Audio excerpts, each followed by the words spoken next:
2001 թվականի մայիսի 22-ին Նիկոլ Փաշինյանին պատկանող հայկական ժամանակ օրաթերթի հերթական համարում տպագրվել էր «Հողս սիրելով եմ պահում, իմացեք» վերնագրով մի հոդված, որի հեղինակը հենց Նիկոլ Փաշինյանն էր։ 2018 թվականի մայիսի 1-ին, երբ հայոց մեծագույն մանիպուլյատոր Նիկոլը ջանում էր առաջին փորձից վարչապետ ընտրվել, ազգային ժողովի падգամավոր Արման Սաղաթելյանը Նիկոլին ուղված իր հարցի մեջ մեջբերում արեց Փաշինյանի 17 տարի առաջ գրած այդ հոդվածից։ Ինձ զարմացնում է, որ մեր երկրում դեռ կան մարդիկ, ովքեր իլյուզիաներ ունեն գրավյալ, եթե կուզեք ազատագրված, եթե կուզեք օկուպացված տարածքների վերաբերյալ։ Ես չեմ ընդունում այն տեսակետը, թե լավ դիվանագիտությունը կարող է այնպես անել, որ այդ տարածքները չվերադարձենք Ադրբեջանին։ Մերը թողած ուզում ենք տերը լինել ուրիշին։ Դուք նույն կարծիքին եք, թե այլ։ Այս ընթացքում ես հայկական ժամանակում տպագրված իմ հոդվածի լուսապատճենը հրապարակել եմ, որտեղ ձեր ասած որևէ նախադասություն գոյություն չունի։ Եվ ես ցավում եմ, որ դուք զբաղված եք դեզինֆորմացիայի տարածմամբ։ Ինչպես տեսակ, Նիկոլ Փաշինյանը կտրականապես հերքեց Սաղաթելյանի բերված մեջբերումը, ասելով, որ նման բան չի գրել այդ հոդվածում, եւ որ Արման Սաղաթելյանը դեզինֆորմացիա է տարածում։ Այլ կերպ ասած, ստում է։ Իմ ձեռքում 2001 թվականի մայիսի 22-ի հայկական ժամանակ օրաթերթի հենց այդ համարն է, որտեղ Նիկոլը իր հոդվածում բառ առ բառ գրել է այն, ինչը ընթերցում էր Արման Սաղաթելյանը ազգային ժողովում։ Այսպիսով, Արցախի հարցի շուրջ Նիկոլ Փաշինյանը իր առաջին սուտը եւ այսպես ասած կռուտիտը արեց դեռևս նույնիսկ վարչապետ էլ չընտրված։ Սակայն դա չխանգարեց իրեն ուղիղ մեկ շաբաթ անց ընտրվել Հայաստանի 16-րդ վարչապետ եւ իր վարչապետության 100-րդ օրը Երևանի Հանրապետության հրապարակում հրավիրված հանրահավաքի ժամանակ անել եւս մեկ տպավորիչ հայտարարություն, որը ինչպես հետագայում պարզվեց, նույնպես կռուտիտ էր։ Եթե բանակցային գործընթացի արդյունքում կլինի կարգավորման մի տարբերակ, որին ես ինքս կհավատամ Եվ կհամարեմ, որ դա լավ տարբերակ է, որևէ մեկը չմտածի, թե ես ձեզնից թաքուն, որևէ թուղթ կստորագրեմ, կամ որևէ գործողություն կանեմ։ Ես կգամ եւ կկանգնեմ այստեղ, բոլոր մանրամասնություններով կներկայացնեմ ձեզ, եւ դուք կորոշեք, մենք գնում ենք այդ տարբերակով կարգավորման, թե չենք գնում։ Եվ այսպես տասնյակ հազարավոր մարդկանց առջև Նիկոլը խոստացավ, որ Արցախի հարցի շուրջ, եթե իր համար լինի ընդունելի որոշում, ապա նա դա անպայման քննարկելու է ժողովրդի հետ եւ թաքուն ոչ մի բան չի ստորագրելու։ Այս ֆիլմի ընթացքում ես ձեզ կպատմեմ Նիկոլ Փաշինյանի եւ Աննա Հակոբյանի Արցախի հարցի շուրջ բոլոր քայլերի, ձևակերպումների եւ հնարավոր խաղարկված սցենարների մասին։ Այս ֆիլմը նրա մասին է, թե ինչպես տեր եւ տիկին ավանտյուրիստներ Նիկոլն ու Աննան մեզ նախապատրաստում էին խաղաղության, որպեսզի պատերազմի միջոցով շրջեն հայոց պատմության վերջին էջը։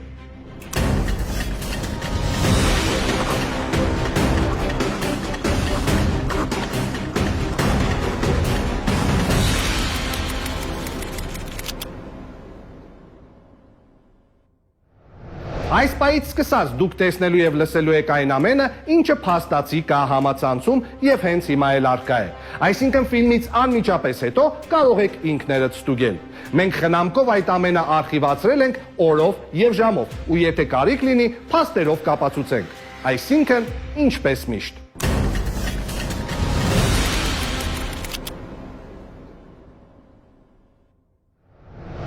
Նախաբանում ես ձեզ կպատմեմ, թե ինչպես Նիկոլ Փաշինյանը իր վարչապետության հենց առաջին ուղևորության ընթացքում ի ցույց դրեց իր ապակառուցողականությունն ու չիմացությունը այն խնդրի, որի անունն էր Ղարաբաղյան հիմնախնդիր, եւ որը համարվում էր եւ համարվում է հայ ազգի լինելիության անկյունաքարային եզրույթ։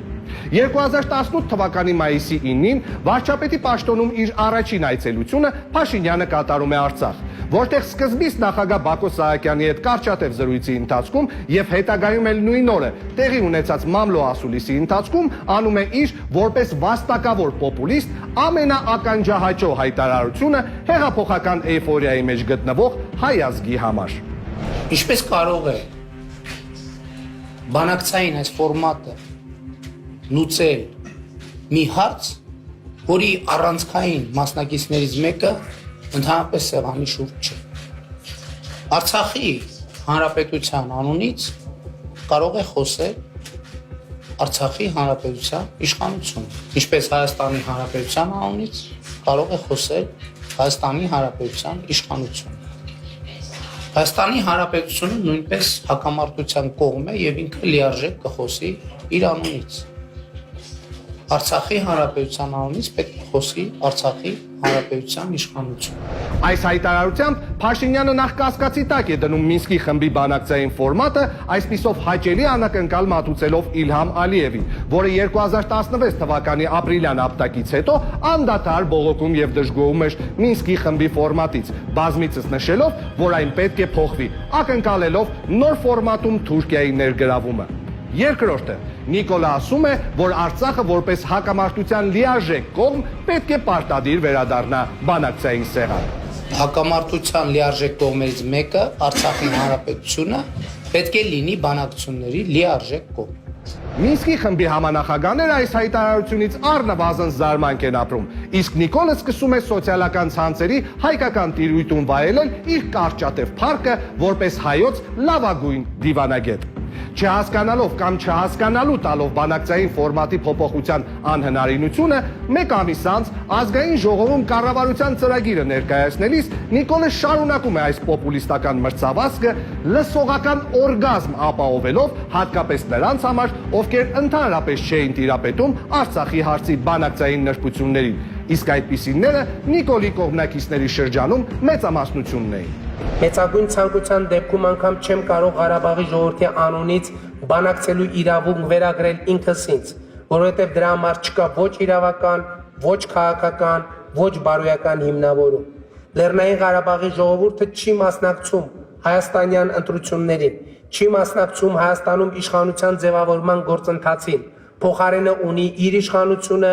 իր ազգային ժողովը, կառավարությունն ու նախագահը եւ նրան կարող է ներկայացնել միայն դա անելու օրինական եւ լեգիտիմ հիմք ունեցող ներկայացուցիչը։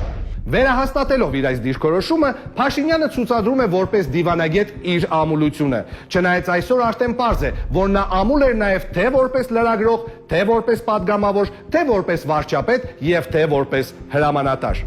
Սակայն եկեք առաջ չանցնենք։ Փաշինյանը այս անգամ ոչ միայն մնացել էր իր իսկ քարոզչության տակ, այլ նաև սկսել էր իր այդ քարոզչության համար նոր անհավանական հիմնավորումներ գտնել։ Գտնում էր քիչ է, մի բան էլ բարձրաձայնում էր։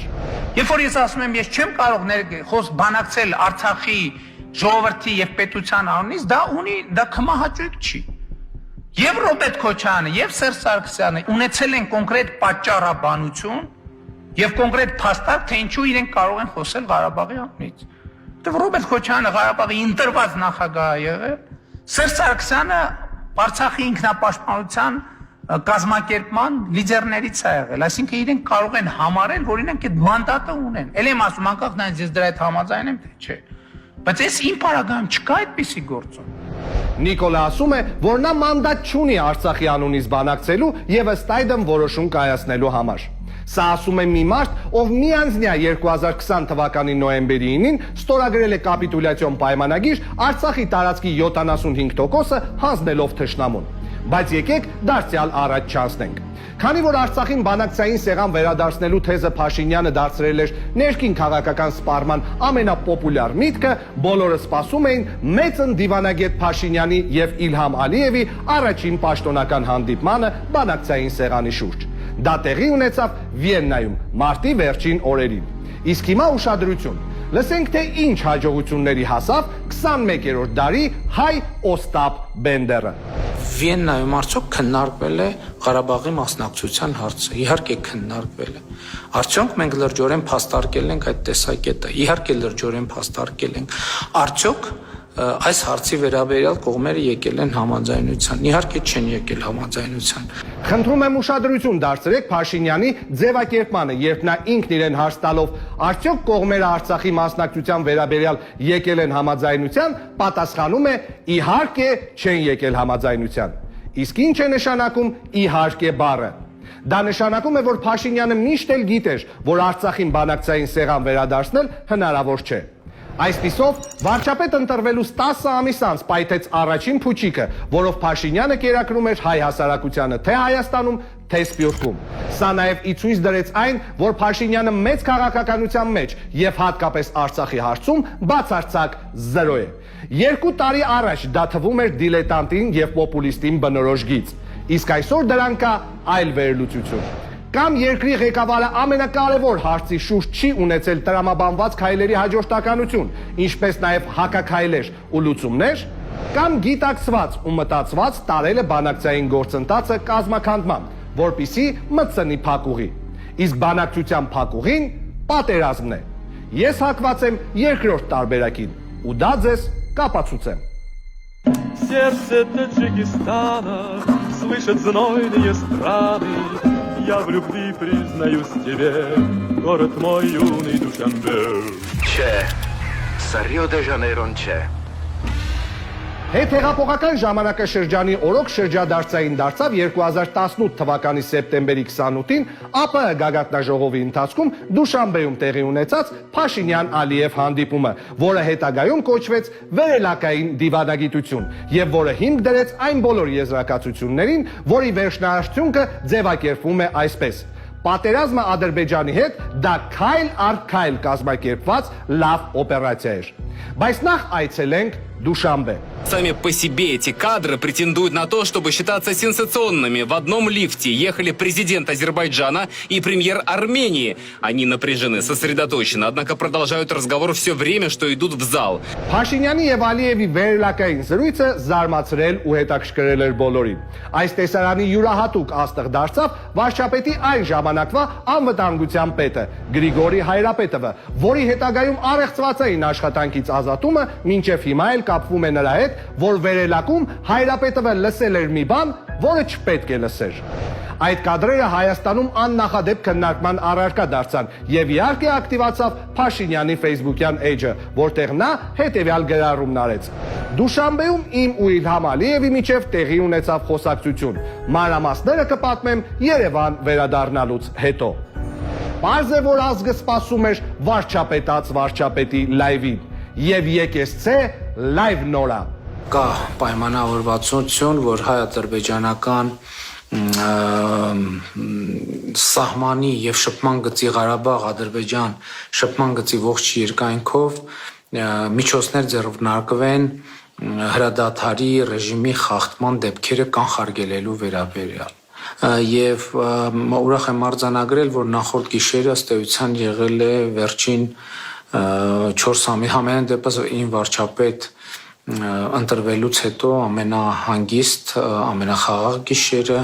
Այսպիսով Փաշինյանը ասում է, որ նա Ալիևի հետ ձեռք է բերել պայմանավորվածություն սահմանին կրակը դադարեցնելու համար եւ որպես արդեն իսկ լուրջ ձեռքբերում հայտնում, որ տվյալ գիշերը ամենախաղաղն է եղել իր վարչապետության օրոք։ Թե ով էր հաշվել մոտ 140 գիշերների կրակոցների եւ միջադեպերի քանակը, որ Նիկոլը նման հայտարարություն էր անում, նույնիսկ խորանալ պետք չէ։ Սա նրա կողմից հերթական հուզական մանիպուլյացիան էր, որը գերցինիկաբար էր հնչում, քանի որ դրանից մեկ օր առաջ սեպտեմբերի 27-ին Արցախի սահմանին սպանվել էր մեր 19-ամյա զինվորներից մեկը։ Բայց Նիկոլը խաղում էր իր դերը ու մեզ սպասում էր Դուշանբեից եւս մեկ տեղեկություն ցնցող ձեռքբերման մասին։ Մենք պայմանավորվել ենք օպերատիվ կապի որոշակի կոմունիկացիա ստեղծել, համաձայնվել ենք, որ կհանձնարարենք մեր համապատասխան գերատեսչություններին, որ նրանք օպերատիվ կապի այդպիսի համակարգ կարողանան մշակել, որպեսզի անպայման այդպիսի օպերատիվ կապի կոմունիկացիա ունենանք։ Այսպիսով Դուշանբեում կայացած կարճատև զրույցի ընթացքում Նիկոլն ու Ալիևը պայմանավորվել էին ստեղծել օպերատիվ կապ։ Որպեսզի այդ օպերատիվ կապի մասին պայմանավորվածությունը վստահություն ներշնչի, Նիկոլը սեպտեմբերի 30-ին լրագրողների հետ ճեպազրույցում դրա մասին եւս մեկ անգամ շեշտեց եւ բացահայտեց մեզ Ալիևին լրիվ այլ կողմից։ Պարզվեց նա կիրթ է ու դրական։ Պայմանավորվածություն է ձեռք բերվել Հայաստանի եւ Ադրբեջանի ղեկավարության միջև մշտական կապ հաստատել, առայժմ պարզ չի թե տեխնիկապես դա ինչպես է իրականացվելու, որպեսզի մենք կարողանանք իրավիճակը ավելի օպերատիվ վերահսկել։ Նորմալ դրական տպավորություն թողեց, նորմալ զրուցել են, քաղաքակիրթ զրույց է եղել եւ կրթված մարդու տպավորություն թողեց։ Այստեղ մենք պետք է տանք դատար։ Նիկոլի ասած համապատասխան գերատեսչությունները, որոնք պետք է ապահովեին օպերատիվ կապի աշխատանքը, ինչպես հետագայում պարզվեց, դա մեր եւ Ադրբեջանի հատուկ ծառայություններն էին, իրենց ղեկավարներով հանդերձ։ Երբ անցած տարի հայտնի դարձավ, որ 2018 թվականի հոկտեմբերին Դուբայում Նիկոլ Փաշինյանին արվել է $5 միլիարդ առաջարկություն Ադրբեջանին 7 շրջաններ փոխանցելու դիմաց, եւ որ այդ առաջարկությունը արվել է այսպես կոչված օպերատիվ կապի միջոցով, հասարակությունը շոկ ապրեց եւ փնտրվում էր այն մարդը, ով կարող էր մասնակիցը լինել այդ գործողությանը։ Բոլորն էին հասկանում, որ այն ժամանակվա ԱԱՑ տնօրեն Արթուր Վանեցյանը բան գիտի։ Եվ նա խոսեց. Ես, որպես ազգային անվտանգության ծառայության տնօրեն, ի պաշտոնե ապահովել եմ Նիկոլ Փաշինյանի եւ Ադրբեջանի նախագահի այսպես կոչված օպերատիվ կապը։ Դրա մասին խոսվել է բազմիցս։ Եղել են բազմաթիվ հանդիպումներ, այդ թվում Դուբայի քաղաքում։ Այդ հանդիպումների վերաբերյալ մանրամասն տեղեկացված են ազգային անվտանգության խորհրդի բոլոր անդամները, այդ հարցերը քննարկվել են ազգային անվտանգության խորհրդում, ավելին ասել չեմ կարող։ Եվ այսպես 2018 թվականի հոկտեմբերին Ալիևի հետ ստեղծված օպերատիվ կապի միջոցով, որը ստեղծվել էր իբր սահմանային միջադեպերը արագ կարգավորելու համար, Նիկոլ Փաշինյանը ստանում է $5 միլիարդ գայթակղիչ առաջարկություն Արցախի հարցը հօգուտ Ադրբեջանի լուծելու համար։ Եվ հենց 2018 թվականի հոկտեմբերից Տեր եւ տիկին ավանտյուրիստներ Նիկոլ Փաշինյանը եւ Աննա Հակոբյանը սկսում են խաղարկել երկու սցենար, որոնցից ցանկացածի դեպքում կարողանալու են վաստակել այդ $5 միլիարդ։ Այնինչ հաջորդիվ տեսնելու եք, եղել է մեր բոլորի աչքի առջև։ Հետևեք շատ ուշադիր եւ փորձեք չխելագարվել։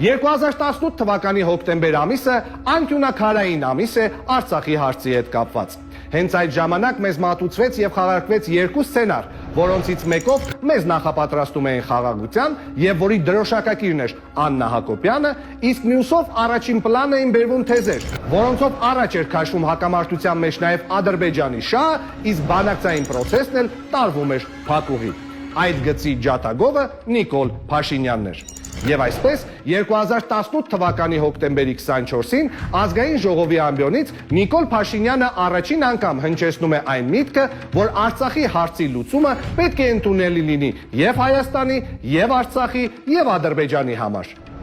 Ոնց կարող է Ղարաբաղի հարցը լուծվի, եթե լուծման որևէ տարբերակ չի ընդունվում Արցախի ժողովրդի կամ Հայաստանի ժողովրդի կողմից, այդ թվում եւ Ադրբեջանի ժողովրդի կողմից։ Դա էլ պետք է ասել։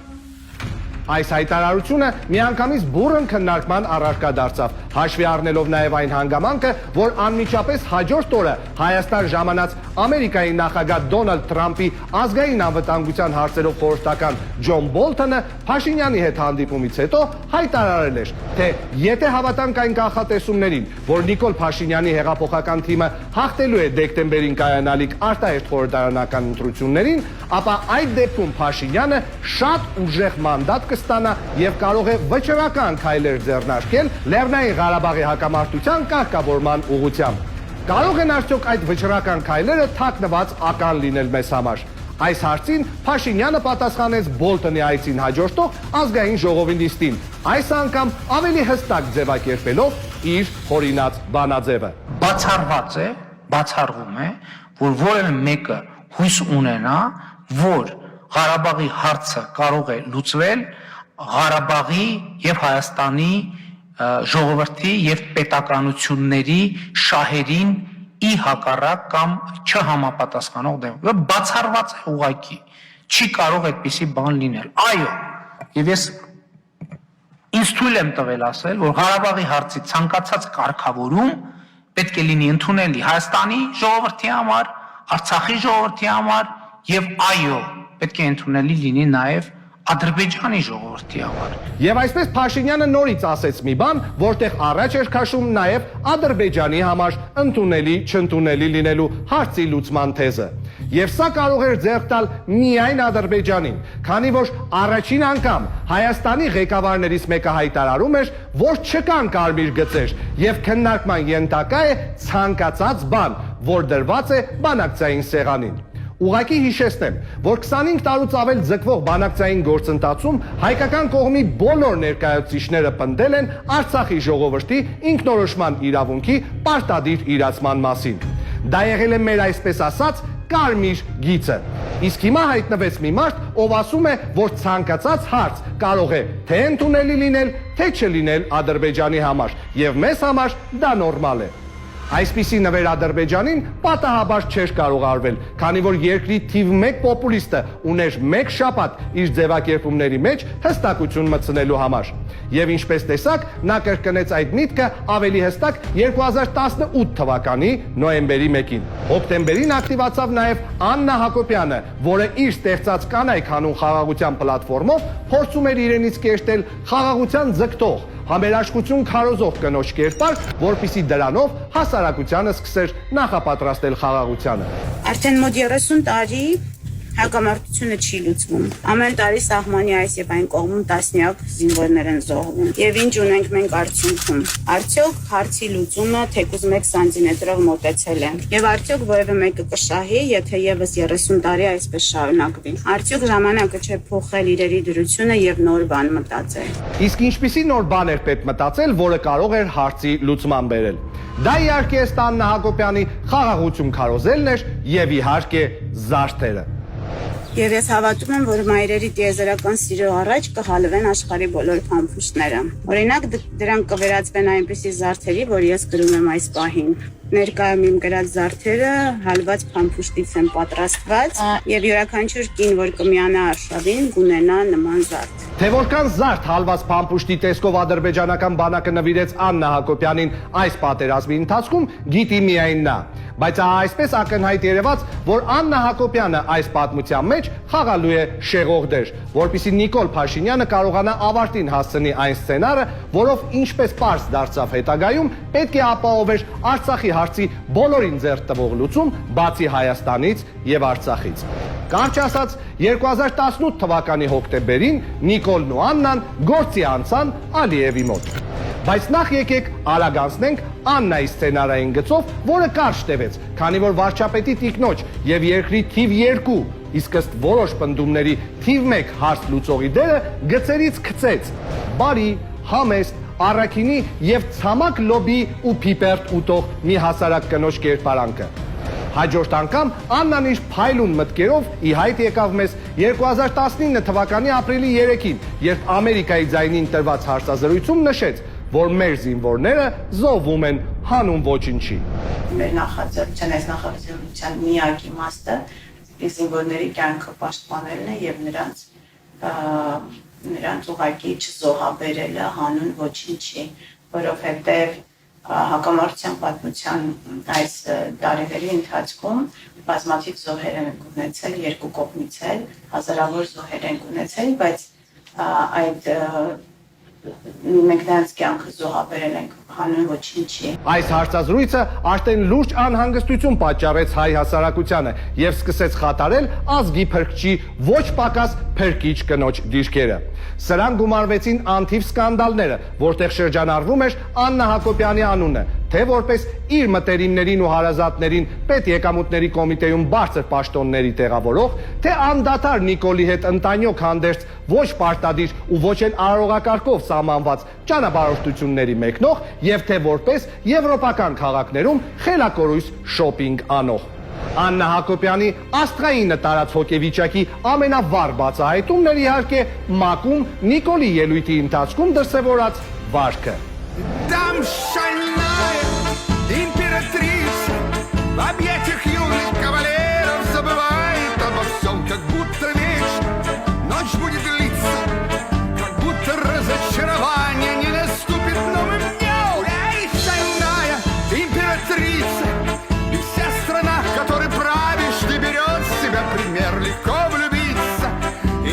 материться, когда так страстно бирюзовым взглядом смотрит офицер.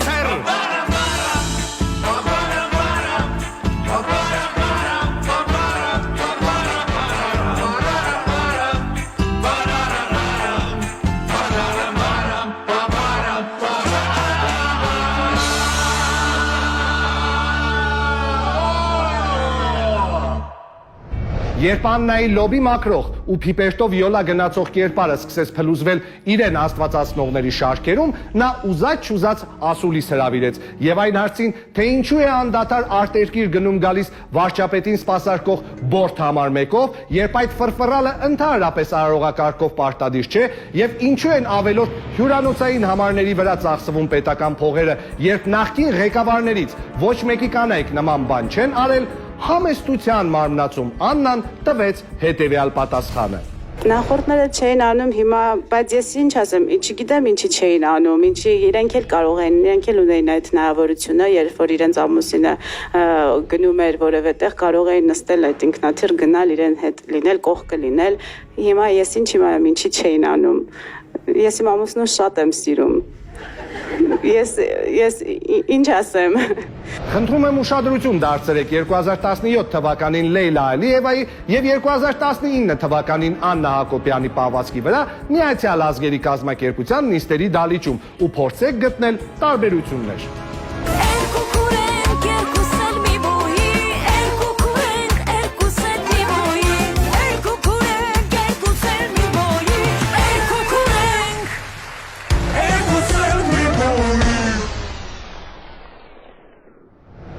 Այսպիսով, մարդկանց աչքերում կայծակնային արագությամբ փլուզվում էր Աննա Հակոբյան հորինված կերպարը, ինչը դարձնում էր արդեն անհնարին Աննայի միջոցով խաղաղության քարոզի սցենարը։ Վերջակետը սցենարային այդ գծի մեջ դրեց հենց Աննան 2019 թվականի դեկտեմբերին Մեհրիբան Ալիևային հրավիրելով Արցախ մուղամ լսելու։ Ես հիմա ուզում եմ Մեհրիբան Ալիևային հրավիրել Ղարաբաղ եւ նա կարող է լինել մեր հյուրը եւ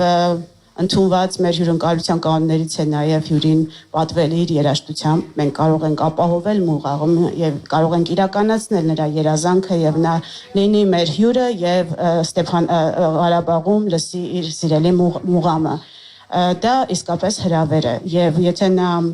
ընդունի այս հրավերը, պատրաստ եմ ինքս նաև լինել Բաքվում, հյուրընկալվել իրենց կողմից եւ ինչպես իրենք կարող են լինել Ղարաբաղում, թեյ խմել, մուղամ լսել եւ վայելել այնտեղի բնությունը, այնպես Ղարաբաղի ժողովուրդը վստահ եմ, որ կուզենա լինել Բաքվում եւ այլ բնակավայրերում։ Աննան վստահ էր, որ Արցախի ժողովուրդը հաստատ կուզենա լինել Բաքվում եւ այլ բնակավայրերում, քանի որ ինքն էլ պատրաստ է հյուրընկալվել Բաքվում։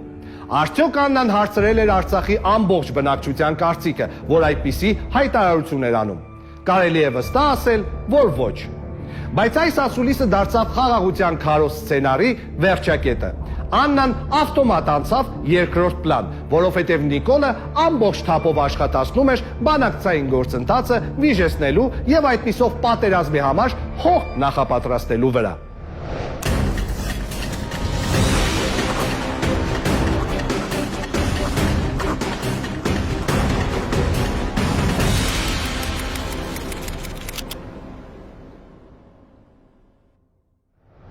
«2019 թվականի մարտի 29-ին Վիեննայում տեղի ունեցավ Փաշինյան-Ալիև առաջին պաշտոնական հանդիպումը Արցախի հարցի բանակցային սեղանի շուրջ։ Այդ հանդիպումից հետո Փաշինյանը փաստեց, որ բանակցություններում Արցախի լիարժեք ներգրավումը որպես բանակցային կողմ Ադրբեջանի կողմից մերժվել է։ Իսկ Ալիևը մարտի 30-ին ՏԱՍ-ին տված հարցազրույցում գոհունակությամբ նշել էր, որ բանակցային ձևաչափում փոփոխություն տեղի չի ունեցել, բայց կա արձանագրված առաջխաղացում։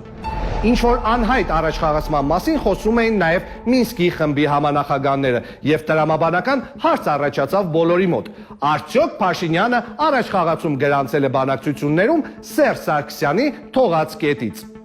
Հնչեց այսօր արդեն բոլորին ծանոթ պատասխանը։ Ես բանակցությունները սկսել եմ ոչ թե Սերժ Սարգսյանի կետից, այլ իմ սեփական կետից, այս շատ կարևոր նրբություն։ Փաշինյանն ասաց, որ բանակցությունները սկսել է իր սեփական կետից եւ շեշտեց, որ դա շատ կարևոր նրբություն է։ Թե որն էր իր սեփական կետը, նա այդպես էլ երբեք հոդաբաշխ կերպով չբացատրեց։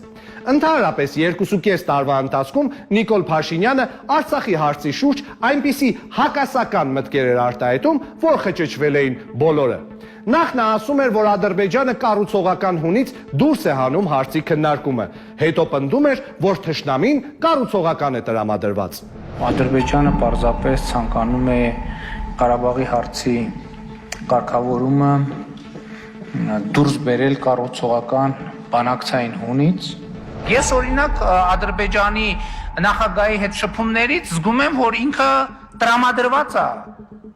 եւ ուզում է հարցի լուծման։ Մենք էլ ենք կառուցողական տրամադրված, իրենք էլ։ Բանակցային գործընթացի վիժեցման Նիկոլի ծրագրում սկսեց աշխատել 3 այլ սյուժետային գիծ։ Դրանցից մեկով հետևողականորեն նսեմացվում էր Արցախյան առաջին պատերազմի հաղթանակը։ Վարկաբեկվում էին այդ հաղթանակը կերտող հերոսները։ Տուշոնկաների բեմադրված գործով կալանավորվեց գեներալ Մանվել Գրիգորյանը, կալանավորվեց Ռոբերտ Քոչարյանը, գործեր հարուցվեցին Սերժ Սարգսյանի, Յուրի Խաչատուրովի եւ Սեյրան Օհանյանի վրա։ Ամեն ինչ արվում էր, որ հասարակության մոտ ցանկացած վատ բան կապվի արցախցիների եւ արցախյան պատերազմի հերոսների հետ։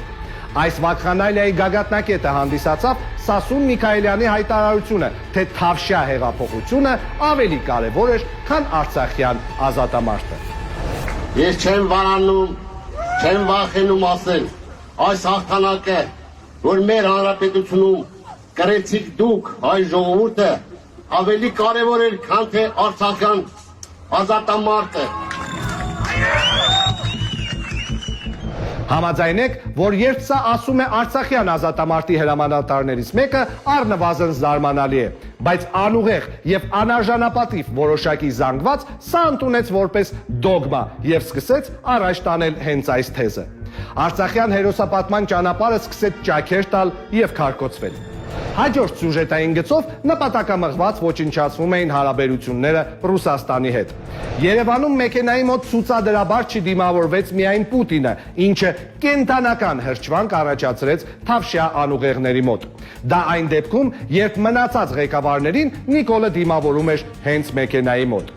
Եվրախորհրդի խորհրդարանական վեաժողով Ռուսաստանի վերադարձի բանաձևին իմ քայլականներից Ռուբեն Ռուբինյանը դեմ քվեարկեց, իսկ Հովանես Իգիթյանը չմասնակցեց քվեարկությանը ընդհանրապես։ Քրեական գործեր էին հարուցում ռուսական խոշոր կապիտալ ներկայացնող Գազպրոմ Արմենիա եւ Հարավ Կովկասյան երկաթուղիներ ընկերությունների дем։ Լավրովը բացահայտ դա անվանեց ռազմավարական դաշնակցին ոչ бնորոշ պահվածք։ Ну и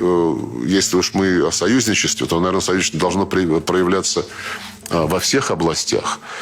Если говорить про экономику, то мы очень рассчитываем, что те судебные процессы, которые сейчас начались за последние пару лет в Армении в отношении совместных предприятий, включая Южно-Кавказскую железную дорогу, что они будут урегулированы без каких-либо попыток привнести туда вещи, которые не подобают между союзниками. Я об этом очень откровенно говорю, потому что несколько сложных ситуаций сложилось, в которые попали российские компании. Ռուսաստանի հետ մեր հարաբերությունների գաղավիժումը ստացել էր լույսի արագություն։ Այս ամենի հետ մեկտեղ Փաշինյանին պետք էր երրորդ սյուժետային գծի իրականացումը, որի մեջ նա պետք է հանդես գար բանակի մասին մտածող եւ բանակը հզորացնող հրամանատար։ Մեկ նա հայտարարում էր, որ ելակը մտավ զորամաս, մեկ ցուցադրում էր նոր ձեռք բերված Սու-30 կործանիչները, որոնք այդպես էլ պատերազմի ընթացքում ոչ մի օգուտ չտվեցին, մեկ մի կերպ փորձում էր նշան բռնել ըստ իրեն մեր բանակի գերնոր եւ գերսարսափելի զենքերից մեկով։ Այս ամենը մատուցվում էր հանրությանը բոլոր հնարավոր լրատվական ու ֆեյքային խողովակներով, որպիսի բանակի մարտունակության բարձրացման Նիկոլի հզոր տեսլականի վերաբերյալ ոչ մեկի մոտ կասկած չառաջանա։ Այս միտքը ամրապնդելու համար պակասում էր մի բան՝ ռեալ մարտական գործողությունների ընթացքում ցուցադրել Նիկոլ Զորավարի հմտությունները։ Եվ այդ առիթը ստեղծվեց 2020 թվականի հուլիսին, երբ ըստ պաշտոնական հաղորդագրության մի ադրբեջանական ուազի պատճառով սահմանին մինի պատերազմ սկսվեց։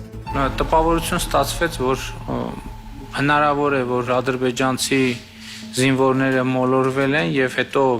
չգիտես ինչու մեքենան մեր զինվորների զգուշացումից հետո մեքենան թողել են, հեռացել են եւ հնարավոր է այդ մեքենայի հետ կապված է ինչ որ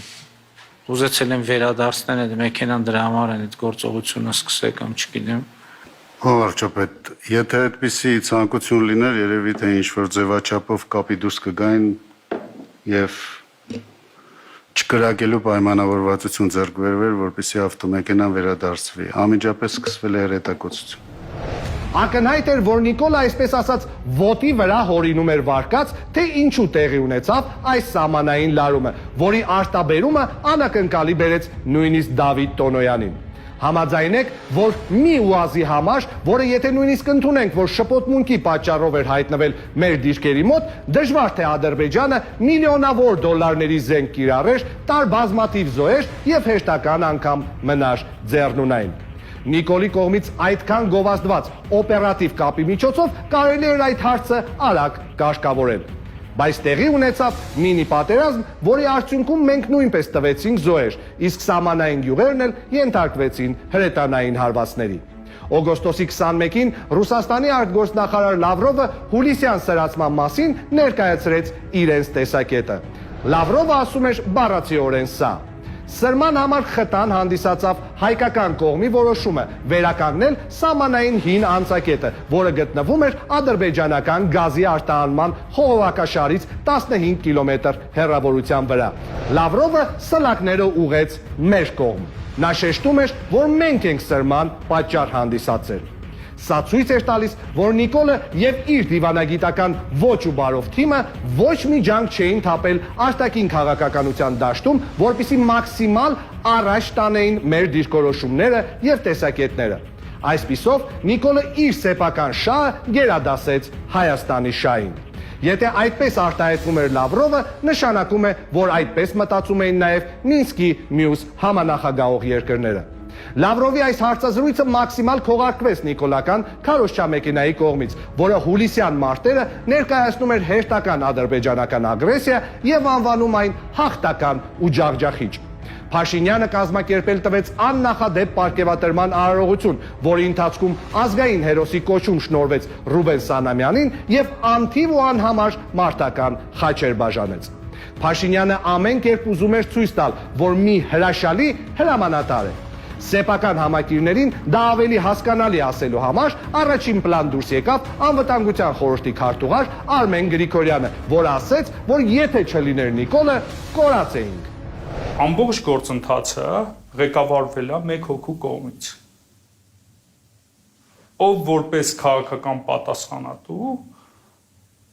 ամբողջ գործընթացի արդյունքում հաջողություն է գրանցել։ Հայաստանի Հանրապետության վարչապետի կողմից է ամբողջը համակապել։ Այսպիսով, բացառիկ ու աննախադեպ հրամանատարի համբավը եւ հայկական բանակը երբեք այսքան մարտունակ չի եղել թեզը ստացան միս ու այրուն։ Քչերն էին այդ ժամանակ պատկերացնում, որ Նիկոլը ամեն ինչ տանում է դեպի շատ ավելի մեծ այրուն, դեպի արյան գետեր։ Արդյունքում Արցախի հերոսների վարկաբեկման, Ռուսաստանի հետ հարաբերությունների փչացման եւ հզոր հրամանատարի ու անպարտ բանակի սյուժետային գծերը իրականացվեցին 100%-ով։ Մնում է շարունակել տապալել բանակցային գործընթացը նորանոր հիմար ձևակերպումներով։ Դրանցից ամենահնչեղը ժայթքեց Ստեփանակերտի հրապարակում։ Բանակցությունների արդյունքում Հայաստանի եւ Արցախի կառավարությունների համար ընդունելի համարված որևէ լուծում կարող է ընդունելի դիտվել միայն Հայաստանում եւ Արցախում ժողովրդական հավանության դեպքում։ Արցախը Հայաստան է եւ վերջ։ Արցախը Հայաստան է եւ վերջ։ Փաշինյանի այս հերթական հիստերիկ զեղումը ուղղակի տարակուսանք առաջացրեց Մինսկի խմբի համանախագահների մոտ, որին բազմաթիվ բողոքներով սկսեց ռմբակոծել ադրբեջանական կողմը։ Առաջին հայացքից այդ ուղղակի գերպոպուլիստական հայտարարությունը, որը հրապարակում հավաքվածների մոտ առաջացրեց աննկարագրելի էյֆորիա, իրականում ոչ այլ ինչ էր, քան բանակցային գործընթացի վերջնական վիժեցում։ Իսկ թե ինչու, հիմա բացատրեմ ամենահասկանալի կերպով։ 25 տարուց ավել բանակցություններում մենք պնդել ենք, որ Ղարաբաղյան հարցը ազգերի ինքնորոշման իրավունքի մասին է։ Կրկնում եմ, ազգերի ինքնորոշման իրավունքի մասին է։ Իսկ Ադրբեջանը հակառակը շեշտում էր, որ սա տարածքային խնդիր է։ Երբ դու հայտարարում ես, որ Արցախը Հայաստան է եւ վերջ, այսինքն Արցախը Հայաստանի տարածք է եւ վերջ, դու ջուր ես լցնում Ադրբեջանի ջրաղացին եւ այդպիսով ինքդ ես հաստատում, որ սա տարածքային խնդիր էր։ Ավելին, ասելով Արցախը Հայաստան է եւ վերջ, այսինքն Հայաստանի մաս է, դու բոլորի ընկալման մեջ ագրեսոր ես դառնում եւ վերջ, ու քանդում ես Ադրբեջանի ձեռքերը պատերազմ սկսելու համար։ Ալիևը շատ արագ կողմնորոշվեց եւ ընդունեց իր համար ցանկալի ձևաչափի մարտահրավերը։ Նախ նա անդրադարձավ Փաշինյանի Արցախի հարցի լուծման բանաձևին։ Должен сказать, что в последнее время премьер-министр Армении часто говорит, что решение конфликта должно быть приемлемо народу Азербайджана, народу Армении и народу Нагорного Карабаха. Так вот, должен сказать, что понятие народа Нагорного Карабаха не существует. Что касается того, какое решение приемлемо для Азербайджана, то оно заключается в восстановлении территориальной целостности Азербайджана, признанной всем миром, возврат беженцев и вынужденных переселенцев на свои исконные земли, в том числе и в Нагорный Карабах. Այսպիսով Ալիևը նախ բացառեց Արցախի ժողովուրդ հասկացողությունը եւ պնդեց, որ իրենց համար միակ ընդունելի տարբերակը տարածքային ամբողջականության գիծն է։ Այսինքն, երբ Փաշինյանը ասում էր, որ լուծումը պետք է ընդունելի լինի նաեւ Ադրբեջանի կողմի համար, իրականում պլատֆորմ էր ստեղծում Ալիևի համար բանակցային գործընթացը իր ուզած հունով տանելու համար։ Սոչիում Ալիևը չմոռացավ անդրադառնալ նաև Ստեփանակերտում Փաշինյանի էմոցիոնալ զեղմանը։ Также хотел бы коснуться вызывающего удивление заявления премьер-министра Армении почти дословно. Карабах – часть Армении и точка. Ну, во-первых, это, мягко говоря, ложь. Армения сама не признает это незаконное образование. Так что Карабах – это Азербайджан.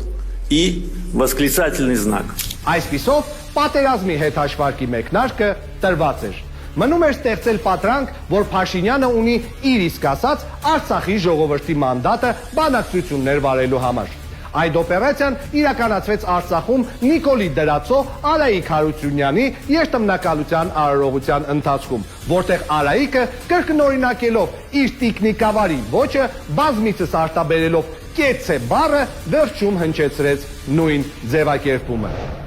Կեցե հայոց գալիք սերունդները, որ ավերջ ապրելու են ազատ, անկախ, զորեղ, երջանիկ ու միացյալ Հայաստանում։ Ուզում եմ վերջում ասել, Արցախը Հայաստան է եւ վերջ։ Շնորհակալություն։ Արցախի նախագահը նույնպես կրկնեց Արցախը Հայաստան է եւ վերջ արտահայտությունը։ Սրանով Արայիկը որպես Արցախի նախագահ ոչ այնքան իր երթմնակալության արարողությանն էր մասնակցում, որքան որ հավատարմության երթում էր տալիս Նիկոլին եւ այսպես ասած մանդատ շնորհում Արցախի հարցի լուծումը իր ուզածի պես կարել ու ձևելու համար։ Իդեպ Արցախի նախագահների երթմնակալության պատմության մեջ առաջին անգամ դա տեղի ունեցավ Շուշիում, ինչը եւս մեկ սադրիչ քայլ էր Ադրբեջանի եւ Մինսկի խմբի համանախագահների աչքերում։ Այն որ թե Նիկոլը եւ թե Արայիկը այլևս հակված չեն բանակցելու, պարզ դարձավ նաեւ Արցախի նախագահի սեպտեմբերի 2-ի ասուլիսի ընթացքում։ Եկեք պատրաստենք պատերազմի, ոչ թե քննարկենք բանակցության թեման։ Բանակցություններ չի լինելու, չեմ տեսնում։ Արայիկը իր միսիան կատարեց Արցախի ղեկավարի դիրքերից վերջակետ դնելով բանակցային գործընթացի վրա։ Պատերազմի մեկնարկին մնում էր 25 օր։ Իսկ Մինսկի խմբի համանախագահները դեռ 2020 թվականի սկզբից էին հասկացել, որ Հայաստանի ղեկավարությունը բանակցային գործընթացը գիտակցաբար տանում է փակուղի։ Նրանք տեսնում էին, որ արտգործնախարարի մակարդակով տասնյակ ժամեր տևող բանակցությունների մասնակցող հայկական կողմը սեփական ժողովրդին խաբում է, թե իրականում ոչինչ էլ չենք բանակցում։ 2020 թվականի ապրիլին Լավրովը բացահայտ ասեց, որ բանակցությունների սեղանին արդեն 1 տարի է քննարկվում է մի փաստաթուղթ, որը ենթադրում է հարցի լուծման փուլային տարբերակը։ Есть проекты, которые год назад, в апреле прошлого года, да, в Москве на встрече министров иностранных дел России, Армении и Азербайджана с участием сопредседателей были распространены, и они сейчас активно обсуждаются. Эти документы предполагают продвижение к урегулированию на основе поэтапного подхода, предполагая на первом этапе решение наиболее актуальных проблем, освобождение ряда районов вокруг Нагорного Карабаха и разблокирование транспортных, экономических и прочих коммуникаций. Договариваться начали, нужно договориться теперь. Именно этого мы и добиваемся как сопредседатели Минской группы ОБСЕ. Լավրովը ասում է, որ արդեն կան ոչ միայն որոշակի պայմանավորվածություններ, այլ պետք է սկսել վերջնական փաստաթղթի ստորագրման մասին խոսել։ Այս հայտարարությունը Հայաստանի քաղաքական դաշտում ունեցավ փոթորիկի էֆեկտ, քանզի Հայաստանի նախկին իշխանությունը բանակցում էր հարցի լուծման փաթեթային տարբերակի շուրջ, իսկ հիմա պարզվում է փուլայինն է եկել առաջին պլան։ Համաձայնեք, որ իբր չբանակցող իշխանության մասին նման ինֆորմացիա ստանալը շատ մտահոգիչ էր։ Լավրովի այս հայտարարության վերաբերյալ Փաշինյանի դիրքորոշման մասին ազգային ժողովում հարցրեց Նաիրա Զոհրաբյանը, ինչին Նիկոլը այնպիսի հիմար պատասխան տվեց, որը մինչև հիմա ոչ ոք չի կարող թարգմանել, թե ի վերջո որն էր Հայաստանի ու Նիկոլի դիրքորոշումը։ Իմ դիրքորոշումները, Հայաստանի Հանրապետության կառավարության դիրքորոշումները իրենք գոյություն ունեն այնքանով, ինչքանով դրանք մեր դիրքորոշումներն են։ Այսինքն մեր դիրքորոշումը գոյություն ունի անկախ նրանից, թե աշխարհում այլ ուրիշ ինչ դիրքորոշումներ գոյություն ունեն։ Եվ աշխարհում պարզ է, որ բազմաթիվ դիրքորոշումներ գոյություն ունեն անկախ մեր դիրքորոշումներից։ Այս տեսարանի վերջում Նիկոլի կզակը քերելը ապացուցում է միայն այն, որ նույնիսկ հենց ինքը կրուտիտի մեծն Աստված Նիկոլը չհասկացավ, թե ինչ դուրս տվեց։ Ոչ ոք չհասկացավ, թե Նիկոլը ինչ ասեց։ Այդ իսկ պատճառով Արման Աբովյանը դարձյալ հարց ուղեց եւ կոնկրետ հարցրեց. «Ընկեր, ինչ ես բանակցում Ալիևի հետ»։ Հնչեց արդեն պատմական դարձած պատասխանը։ Եվ թող մեզ ոչ մեկ չասի, հա, այդ ինչ եք բանակցում, ինչ որ պետք է այն էլ բանակցում եք։ Մեզնից պատասխան կարող է պահանջել։ Այո, կարող է պահանջել Հայաստանի Հանրապետության ժողովուրդը։ Հայաստանի Հանրապետության ժողովուրդը մեզ տվել է վստահության քվե, որ մենք գնանք բանակցել։ Մեզ ոչ մեկ չի կարող ասի, հա, այդ ինչ եք բանակցում։ Ասում եմ, ինչ որ պետք է այն էլ բանակցում ենք։ Եվ այսպես Փաշինյանը ոչ մի կերպ չասեց, թե այդ ինչի շուրջ են ժամերով բանակցում Հայաստանի եւ Ադրբեջանի արտգործնախարարները։ Եվ ինչու էր Լավրովը հենց այդ պահին դաշտ նետել այդ տեղեկությունը, որ կան նույնիսկ որոշակի պայմանավորվածություններ։ Իրականում Լավրովը հայ հասարակությանը հասկացնում էր, որ տեղի են ունենում շատ վտանգավոր պրոցեսներ, որից դուք հայ ժողովուրդ տեղյակ չեք։ Իսկ Փաշինյանին եւ թիմին դա զգուշացում էր։ Կամ կգաք վերջնական համաձայնության այն բանի շուրջ, ինչի մասին 1 տարի առաջ պայմանավորվել եք, կամ լավ չի լինելու։ Այն, որ լավ չի լինելու, Փաշինյանին 1 ամիս անց ասել էր նաև Գենշտաբի պետ Օնիկ Գասպարյանը, որը իր զեկույցում բառացիորեն նշել էր հետևյալը. այլևս մեր հակառակորդը միայն Ադրբեջանը չէ, այլ նաև Թուրքիան։ Հետևաբար այդ պետությունների համահավաք ռազմական ներուժին Հայաստանը չի կարող արդյունավետ դիմակայել եւ անհրաժեշտ է քաղաքական ու դիվանագիտական ողջ ներուժը ուղղել պատերազմից խուսափելուն կամ գոնե այն հետաձգելուն։ Սակայն ինչպես մենք արդեն գիտենք, քաղաքական ու դիվանագիտական ողջ ներուժը ուղղվեց այլ ուղղությամբ։ Հուլիսին Տավուշում հայ-ադրբեջանական սահմանին տեղի ունեցավ մինի պատերազմ, որը Նիկոլը օգտագործեց միայն սեփական PR-ի համար։ Թվում էր, թե Մինսկի խմբի համանախագահներից եկող անհանգիստ ազդակները պետք է ստապեցնեին Փաշինյանին եւ դրդեին նորից սկսել բանակցությունները։ Իսկ ինչ արեց Փաշինյանը։ Հուլիսի վերջ Փաշինյանը հրապարակեց 7 կետ։ 7 նախապայման, որի դեպքում Հայաստանը կշարունակի բանակցել։ Ուշագրավ է հատկապես երկրորդ կետը, որով Փաշինյանը պահանջում էր Արցախին ներգրավել որպես բանակցության լիարժեք կողմ։ Այսպիսով նա հերթական անգամ իր հայտարարությունով խաթարում էր բանակցային process-ը։ Այս հայտարարությունը Մինսկի խմբի մոտ արդեն վերջնականապես ձևավորեց կարծիք, որ Հայաստանը նպատակամղված վիժեցնում է բանակցությունները։ Իսկ Ալիևը ցնծում էր։ Հակամարտության ամբողջ ընթացքում առաջին անգամ Հայաստանը անում է ամեն ինչ, որպեսզի Ադրբեջանին հնարավորություն տա պատերազմ սանձազերծելու համար։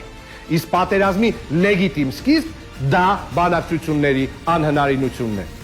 Ալիևը Փաշինյանին նոր առաջ քաշած 7 կետերին տվեց իր պատասխանը։ Недавно мне сообщили, что премьер-министр Армении выдвинул Азербайджану 7 условий. Одно из условий заключается в том, чтобы Азербайджан вел переговоры с пресловутой Нагорно-Карабахской республикой. Это невозможно. Выдвигая неприемлемые условия, Армения фактически уничтожает переговорный процесс, пытается изменить формат переговоров, потому что переговоры ведутся между Азербайджаном и Арменией. Это открытая позиция Минской группы и ее сопредседателей. Я ставлю против 7 условий одно условие. Одно. Армянские вооруженные силы должны быть выведены со всех оккупированных земель. Территориальная целостность Азербайджана должна быть восстановлена. Աշխարհում առաջին անգամ տրամադրությունները փոխվում էին դեպի Ադրբեջանի կողմ։ Օդում մոտալուտ պատերազմի հոտը ավելի ու ավելի էր հստակ զգացվում։ Իսկ Հայաստանում իշխող ուժի ղեկավար Լիլիթ Մակունցը օգոստոսին այնպիսի վստահությամբ էր պնդում, որ Թուրքիան չի ներգրավվի Հայաստանի ու Ադրբեջանի կոնֆլիկտի մեջ, կարծես մշակույթը իր մեջից դուրս էր եկել եւ մտել էր Օնիկ Գասպարյանի մեջ, որը հունիսին պնդում էր հակառակը։ Ըստ Մակունցի, եթե Թուրքիան ներգրավվի որպես կողմ, ապա դա աշխարհում ընկալվելու է ցեղասպանության համատեքստում։ Հետագայում մենք տեսանք եւ Թուրքիայի ներգրավումը եւ աշխարհի լռությունը։ Իսկ ինչու էր աշխարհը լուր հետևում պատերազմական գործողություններին։ Որովհետեւ Ադրբեջանը ամեն կերպ ցույց էր տալիս, որ Հայաստանի ղեկավարությունը տապալում է բանակցությունների ընթացքը։ Սեպտեմբերի 20-ին Ալիևը բացահայտ փաստեց, որ բանակցությունները դադարել են։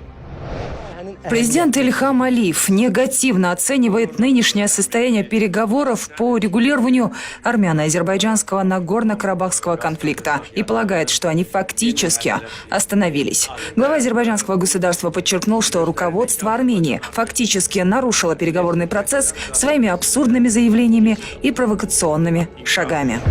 Մինսկի խմբի համանախագահներից ոչ մեկ հակառակը չէր ասում։ Փաստ էր, որ բանակցությունները մտել են փակուղի եւ բոլորը մատով ցույց էին տալիս փակուղի մտցնողին՝ Նիկոլ Վովայի Փաշինյանին։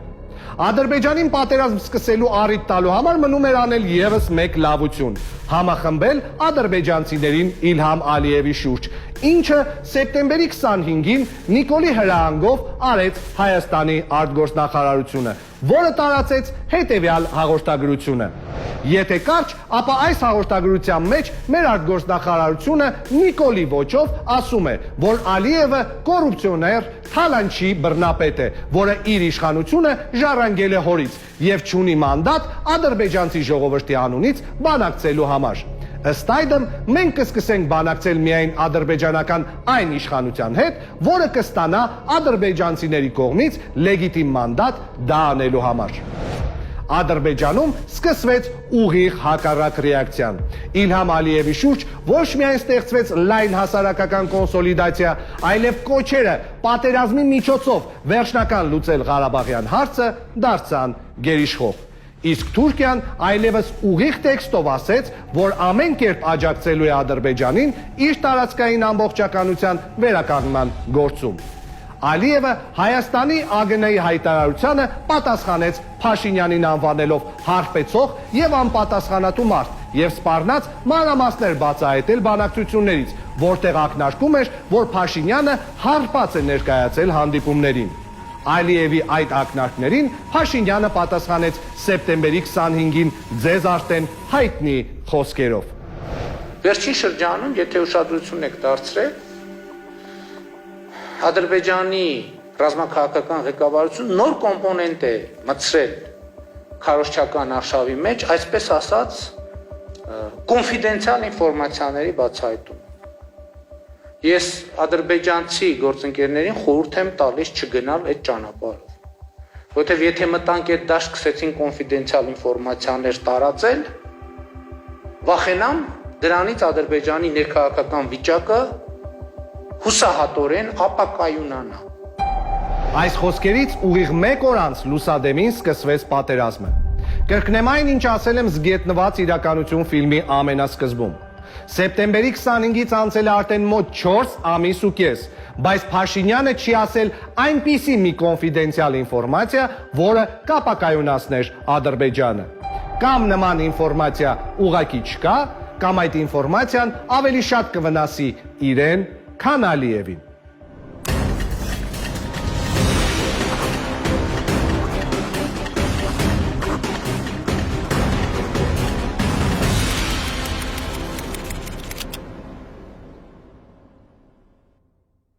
Այսպիսով, համադրելով բոլոր փաստերը պարզ է դառնում, որ Նիկոլ Փաշինյանը 2018 թվականի հոկտեմբերից սկսած նպատակամղված եւ գիտակցաբար տարել է բանակցային գործընթացը փակուղի, որպիսի հնարավորություն ստեղծի Ադրբեջանին պատերազմ սկսելու համար։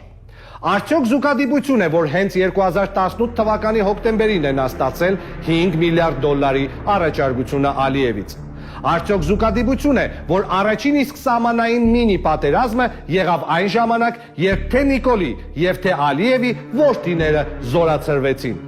Արդյոք զուգադիպություն է, որ տարօրինակ հանգամանքներում աշխատանքից ազատվեց ԱԱՑ պետական պահպանության ծառայության պետ Գրիգորի Հայրապետովը, մարդ, որը ներկա էր վերելակում Փաշինյանի եւ Ալիևի խոսակցությանը։ Նա ազատվեց հենց այն օրերին, երբ ադրբեջանական մամուլը գրում էր Ալիևի եւ Փաշինյանի վերելակում եւ վերելակից դուրս ձեռք բերված կոնկրետ պայմանավորվածությունների մասին, որոնք Հայաստանում լուրջ մտահոգություններ առաջացրեցին։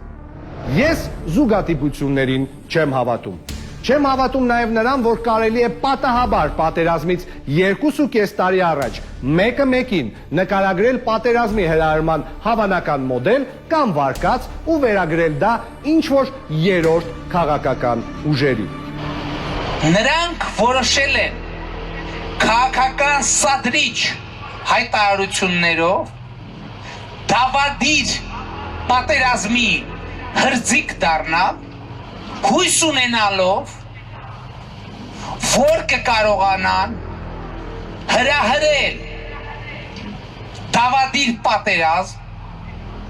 եւ այդ համատեքստում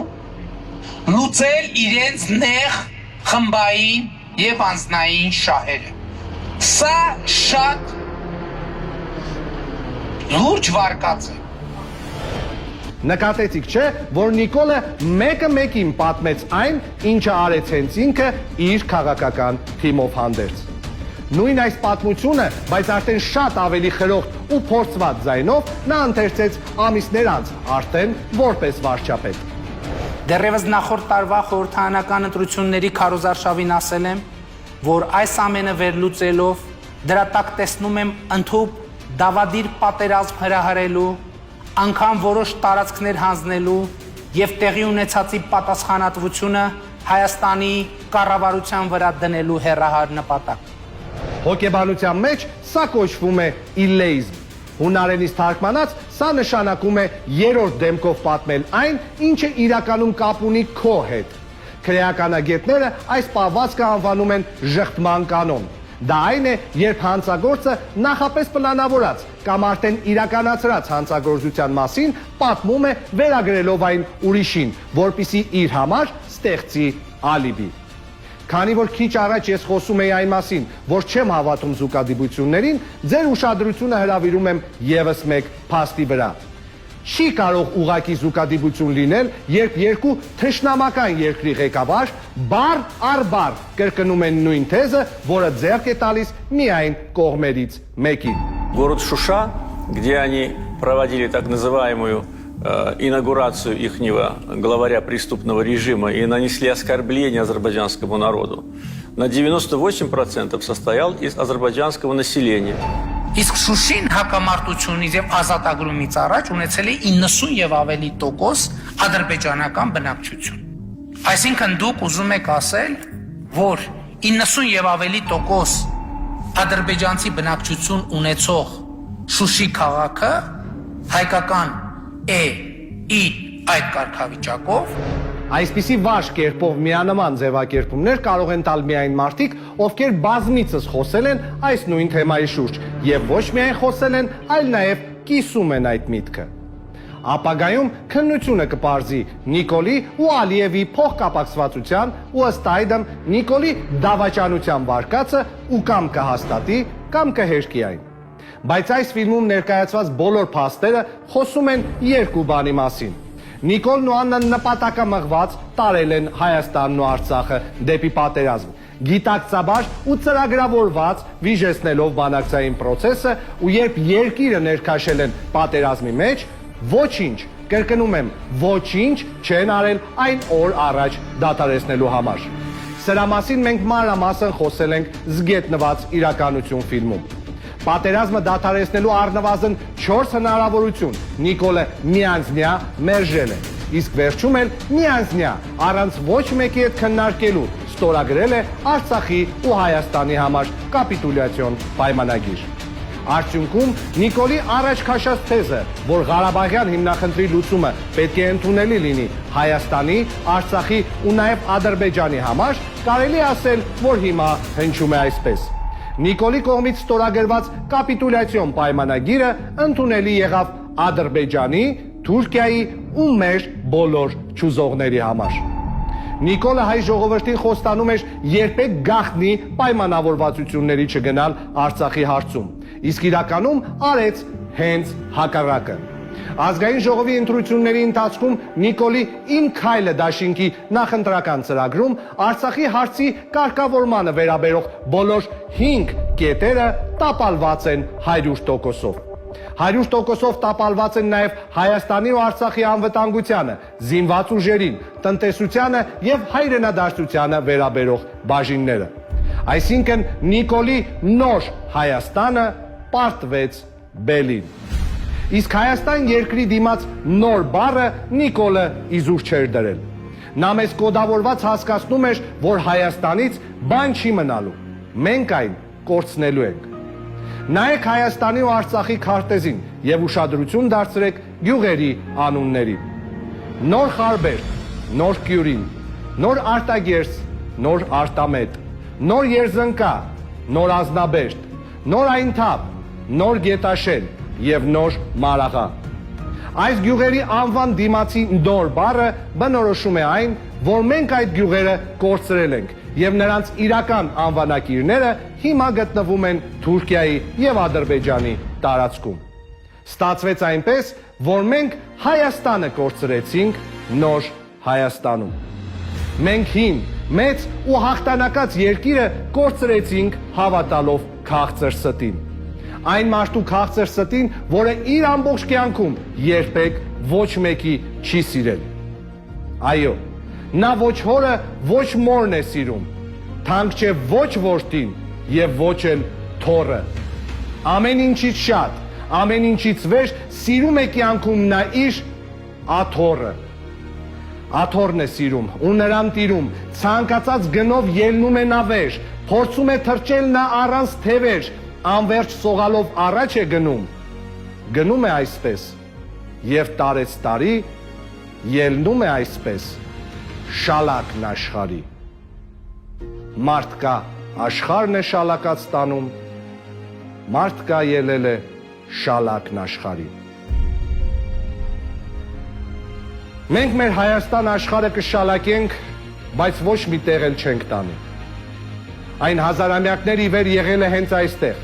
այս աշխարհագրական դիրքում, եւ մնալու է այստեղ 1000 Նիկոլ ու Աննա, ուզեն թե չուզեն։ Իսկ բոլոր նրանց, ովքեր ելել են Հայաստան աշխարհի շալակը, վստահեցնում եմ, ձեզ սպասում է ցավոտ, շատ ցավոտ վայրեջք դեպի դժոխք։ Ու թեկուզ մեր բոլորի սիրտը դողում է ամեն մի նոր զոհի անունը կարտալիս, թեկուզ քաոս է մեր բոլորի հոգիներում, միևնույն է, մեզ կանչում է մեր երկիրը, մեզ բոլորիս։ Այն հին երկիրը, որտեղ մենք ծնունդ ենք առել ու ստացել կրթություն, մկրտվել, սիրել, կազմել ընտանիք, ունեցել երեխաներ ու այրուն թափել հենց այդ ընտանիքի, այդ հողի ու այդ հին երկրի համար։ Մեր սրտի դողը այլևս լինելու է միայն նոր ծնունդի մասին լսելիս։ Քաոսը մեր հոգիների խաղաղվելու է, որպիսի հին երկրի փլատակների վրա մենք կառուցենք հայի երազանքի, հայի կարոտի ու հայի արժանապատվության երկիրը։ Ես սիրում եմ իմ հին, իմ ուժեղ, իմ դիմացկուն երկիրը։ Ու իմ սրտի բոլոր դողերը հենց քոնն են, Հայաստան։ Պապերիս ու որդիներիս երկիր Հայաստան։